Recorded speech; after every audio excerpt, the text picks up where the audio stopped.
everybody knows someone and probably has in their family somebody who fought or died in that war somewhere on the planet. And an awful lot of people have someone who went across that beach. My grandfather was on a Liberty boat for 3 days watching the people get churned to death on that beach. And I think it was Stephen McGann, the star of Call the Midwife, said on Twitter yesterday, my granddad spent more time on that beach than Rishi Sunak did, and in far more trying circumstances.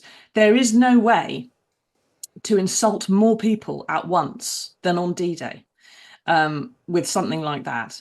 It's something that plainly was intended to do for a long time. He was never going to stay. In fact, he wasn't even going to attend at one stage, apparently. And it's something which I don't think it's lost the election, though, because the election was lost some time ago. Right, well, let's talk about that apology by Rishi Sunak for leaving the D-Day commemorations early, and that Penny Mordaunt really had to face that full-on at that seven-way debate last night. Let's talk about, Christian, if we can.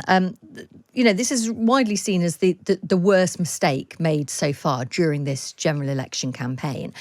Can these become fatal? I mean, clearly, if this happened a couple of days before polling day, that would be very significant. Will it still have the same response from voters in 4 weeks' time when we go to the polls, in your view? Yeah, I don't think this is something that will necessarily affect the election, other than, as I referred to earlier, that very, very close gap between Reform and the Tories. And this is exactly, Nigel Farage couldn't have engineered a more perfect scandal to drive disgruntled Tory voters into his fold. But no, I don't think ultimately this is going to have a huge effect. And you're right to point out we're still quite a long way away from polling day. But what I would suggest is this is the sort of row that once the dust has settled after the election will feature prominently in the history of this election. And it's one of those symbolic sort of scandals or cock-ups or whatever. So, we think about Gillian Duffy and Gordon Brown in 2010. We think about the Ed Stone in 2015. We think about Theresa May's, nothing has changed when she was screaming that over the row about the dementia tax. And, if things had gone differently, perhaps even Boris Johnson hiding in a fridge in 2019. But no, I think this is going to be a symbolic error of judgment because as per all those previous ones that I just talked about, it confirms prejudices and biases against the person involved. And here it suggests that he's not very politically intelligent, not very emotionally intelligent.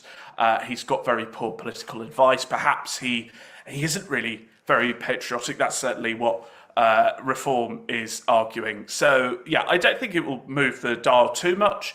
But it will certainly feature prominently in, a history of Rishi Sunak's premiership once it's written up. What do you think, Susie? I think Christian's entirely wrong on every point. I think this is the kind of thing where, with Gillian Duffy, it looks like what was said in public was different to what was felt in private, and you could have an argument about whether or not you agreed with Gordon. With the Ed Stone, it just looked like bad PR and things like that. With this, everybody knows someone and probably has in their family somebody who fought or died in that war somewhere on the planet. And an awful lot of people have someone who went across that beach. My grandfather was on a Liberty boat for 3 days watching the people get churned to death on that beach. And I think it was Stephen McGann, the star of Call the Midwife, said on Twitter yesterday, my granddad spent more time on that beach than Rishi Sunak did, and in far more trying circumstances. There is no way to insult more people at once than on D-Day with something like that. It's something that plainly was intended to do for a long time. He was never going to stay. In fact, he wasn't even going to attend at one stage, apparently. And it's something which I don't think it's lost the election, though, because the election was lost some time ago. It's just made the trouncing more thorough and his lack of judgment more apparent. And it's not something also, even those who've said, well, I don't mind too much that he went home, that people who, for want of a better word, see Rishi's point of view, they still think it was the wrong thing to have done. There's no one who's saying, well, maybe he was right. No one at all, anywhere, even in his own party. And what Penny Mordaunt did last night was not to throw him under the bus, but sort of throw him a little bit further under the bus he'd already tossed himself under some time ago. So it has. I don't think it's lost the election, because that's already lost. It was lost months, years, possibly at Barnard Castle.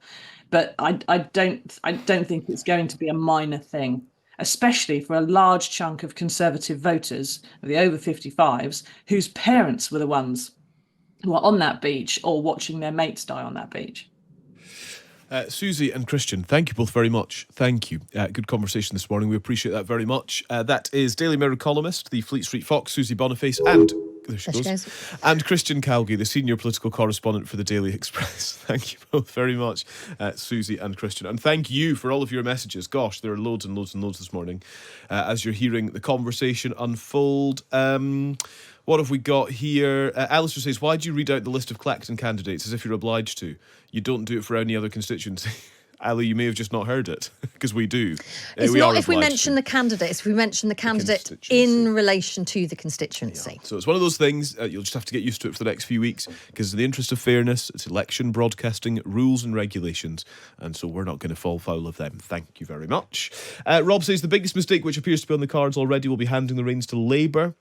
That's his take. What else? Richard in France says, please point out to your anti-Farage guest, I think that's Susie, that Farage stood candidates down in the previous election so Conservatives would win more seats. Hardly an act of someone whose political goal in life is to destroy a party. Gosh, it's a fascinating election, this, isn't it? Mike says, great discussion here. The new fact I learned last night from the debate is that apparently the Lib Dems would go gangbusters on defence.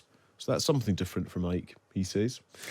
Keep your thoughts coming. Keep getting in touch with us. We love to read all of your analysis, because you're all really smart. And you give us things to think about, and it's really good. And it adds to the debate, it adds to the conversation. So text us 87222. Start your message with the word Times.